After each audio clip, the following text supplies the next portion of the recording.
घरेलू कनेक्शन पर भी व्यवसाय कनेक्शन का बिल दिए जाने से परेशान हो रहे उपभोक्ताओं ने कम्युनिस्ट पार्टी जिला इकाई गुना के द्वारा बिजली विभाग को ज्ञापन सौंपा। बूढ़े बालाजी क्षेत्र गरीब बस्तियों में कंपनी के मीटर रीडिंग लेने वाले एक बिल बनाने वालों की गलतियों का खामियाजा विद्युत उपभोक्ताओं को उठाना पड़ रहा है।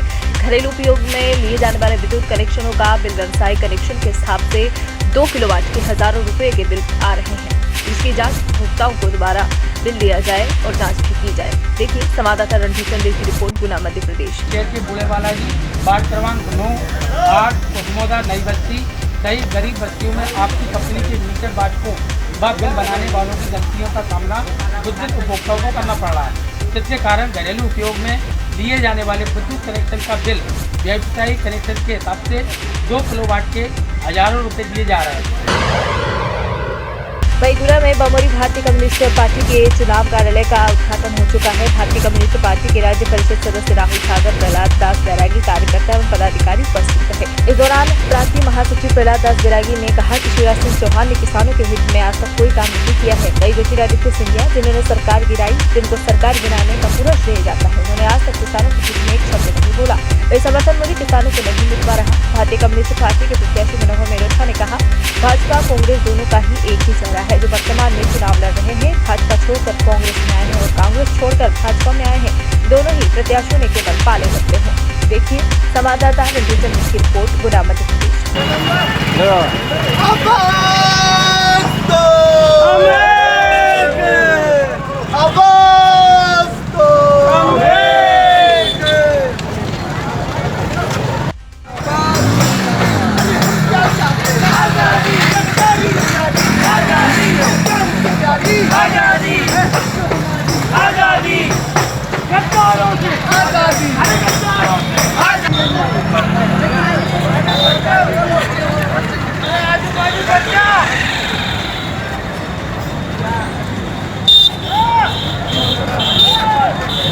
और बुरा क्या हो सकता है।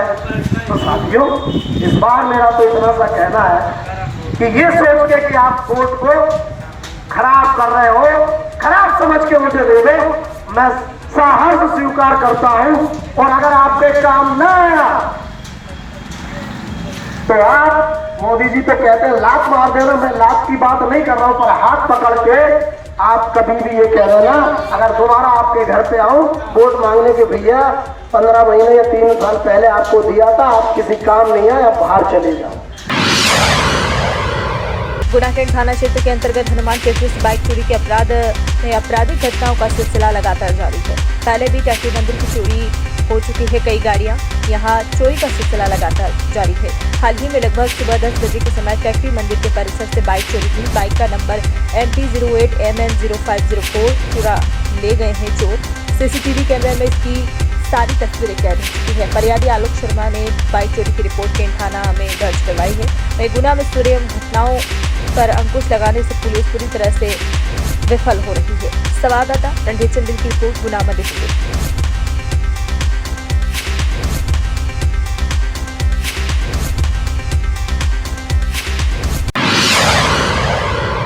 सिंगरौली जिले के चितरंगी थाना के अंतर्गत कुएं में 22 वर्षीय युवक की शव मिलने से फैली सनसनी। परिजनों ने जताई हत्या की आशंका। बताया जा रहा है कि मृतक सोनू साकेत निवासी बगदरी 5 दिनों पूर्व अपने दीदी के गांव देवगांव गया हुआ था घूमने, जहां उसका शव कुएं में पाया गया। मृतक के जीजा ने बताया कि शाम को अपने घर जाने के लिए सोनू काफी परेशान था, जिसे समझा बुझाकर रात में ही रोक लिया गया।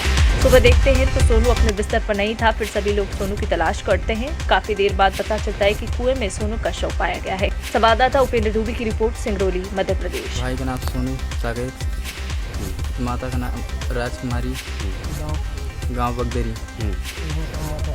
यहाँ हमारे दीदी के यहाँ आया था देवगांव में। कुआं में कोई मार के डाल दिया गया है। अभी से आगे कोई पता नहीं है। क्या नाम है उसका जो मृतक हुआ है? सोनू साकेत। यहाँ कहाँ आया था? दीदी के यहाँ आया था। इसके पहले कुछ बोला था? इसके पहले कुछ नहीं बोला है, वो घूमने के लिए आया था। आपका क्या कहना है, क्या लगता है आपको? हमको तो शक है सर कि कोई ऐसा काम किया है, मार के फेंक दिया है जैसे लग रहा है। इसके पहले कोई झगड़ा विवाद? झगड़ा विवाद है सर, यहाँ से पता नहीं चला है कौन है, लड़का लोग से 2-4 लड़के हैं, यही से हुआ है। लाले नाम है, गांव देवगांव है, वो सोनू नाम है उनका, गांव बगदरी है, पिता का नाम बछराज है। यहाँ कहाँ आया था? यहाँ हमारे यहाँ जीजा हम हैं, वो साला हैं। कितने दिन से आपके यहाँ आया था? ये अगले सोमवार के आए थे। तो फिर क्या हुआ, कैसे ये काल शाम के 10 बजे के आसपास में 2 बार घर से निकले हैं। एक बार हम बैरी के यहाँ से भूता पे से उठाए है, एक बार हम कराने के लिए उठाए हैं, खाना खाने के लिए, खाना खा ले तो हम कहीं घर जाएंगे।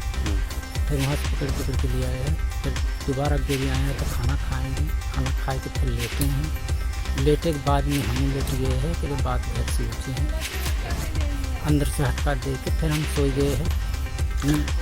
इसके पहले कुछ बताया था कि हमें क्या दिक्कत नहीं है? और कुछ नहीं बताया, ये भेकर है कि हम घरे जाएंगे और कोई नहीं कि हमें क्या दिक्कत है, क्या प्रॉब्लम? कुछ नहीं। अभी उसका जो भाई है ये बोल रहा था कि उसका यहाँ किसी से विवाद था, जिसके वजह से वो अपने घर फ़ोन किया था और ये बोला था कि आप आइए, हमें यहाँ दिक्कत है। ऐसा क्या मामला? नहीं, ये तो हमारे पास कोई संभावना नहीं। आपसे नहीं बताया था कि हमारा किसी से बात? कोई नहीं बता।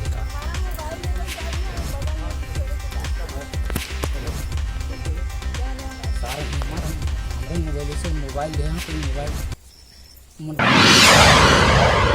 मध्य प्रदेश के सिंगरौली में लापता श्रमिक अजीत दुबे का शव Vindhyanagar NTPC plant stage 2 cooling tower के नीचे एक नाली से आज 6वें दिन बरामद किया गया।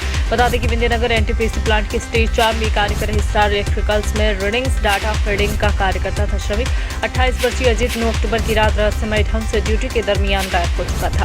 पुलिस प्रशासन, सीआईएसएफ जवान, पुलिस अधिकारियों की खोजबीन कर एनटीपीसी प्लांट स्टेज 2 की नाली में श्रमिक का शव मिला। परिजनों ने हत्या की आशंका जाहिर करते हुए एनटीपीसी प्रबंधन पर घोर लापरवाही का आरोप लगाया है। वहीं बताते चले कि विंध्यनगर गेट पर भारी संख्या एकत्रित लोगों ने एनटीपीसी प्रबंधन के खिलाफ जमकर नारेबाजी की है। वहीं मृतक के परिजनों को एक स्थायी नौकरी सहित 50 लाख आर्थिक सहायता राशि देने की मांग की है। देखिए संवाददाता उपेंद्र दुबे की रिपोर्ट, सिंगरौली, मध्य प्रदेश। क्या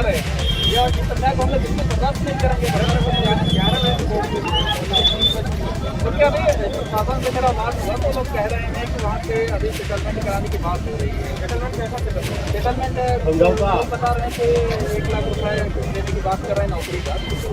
ऐसा संभव ही नहीं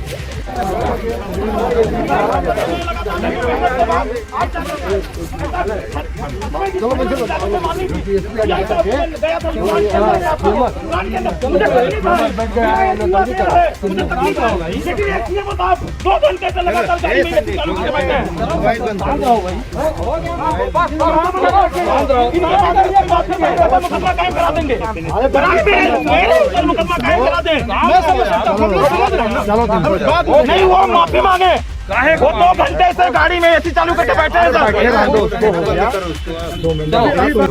व्यवस्थाएं देख रहा हूँ कैसे कैसे में लेके जाते थे, आते थे।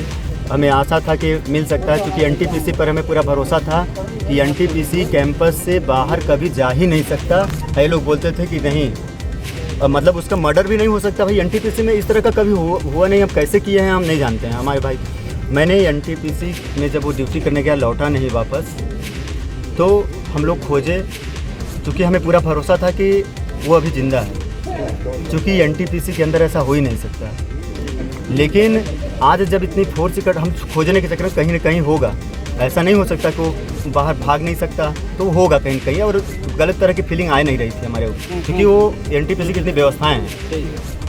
जब आज इतनी फोर्स इकट्ठा होने लगी तो हमने सोचा कि आज हो सकता है ज्ञापन का असर है, तो लोग इसलिए सभी इतना फोर्स इकट्ठा हो रही है। लेकिन जब वहाँ ने जाके देखा तो बोले कि सुजीत, ये देखो ये बॉडी पड़ी हुई है, ये उसी की है शर्ट। हाँ, हमने बोला कि हाँ सर, ये तो ऐसा लग रहा है जैसे 5-6 दिन पहले ही सब पूरा इसकी बॉडी पड़ी हुई है। बोले कि देखो यही है। हम तुरंत बोले कि सर ये मर्डर कर दिया गया है इसका। जब हम उसको देखे इस तरह का, तो गमछा उसका लपेटा हुआ है, तब हमें पूरी तरह से हो गया कि इसका मर्डर किया हुआ है। बाकी जहाँ पे ये बैठता था वहाँ पे उसका बाकायदे टोपी यानी हेलमेट और उसका पर्स, मोबाइल सारा कुछ रखा हुआ है। तो ये मतलब रख के प्री प्लानिंग के तहत काम किया गया है। ये जिम्मेदारी एनटीपीसी प्रबंधन की है कि वो की है, कराई है, वो मैं नहीं जानता हूँ। मैं स्टेटमेंट उसके बारे में नहीं दे सकता। वो न्यायालय का काम है और मेरे न्यायपालिका का काम है या प्रशासन का काम है, वो कैसे करेगा। ठीक है, परिवार है, आप भाई हैं आप उनके, क्या चाह रहे हैं आप? हम चाह रहे हैं कि पुलिस से मदद मिल रहा है आपको, एनटीपीसी से मदद मिल रहा है?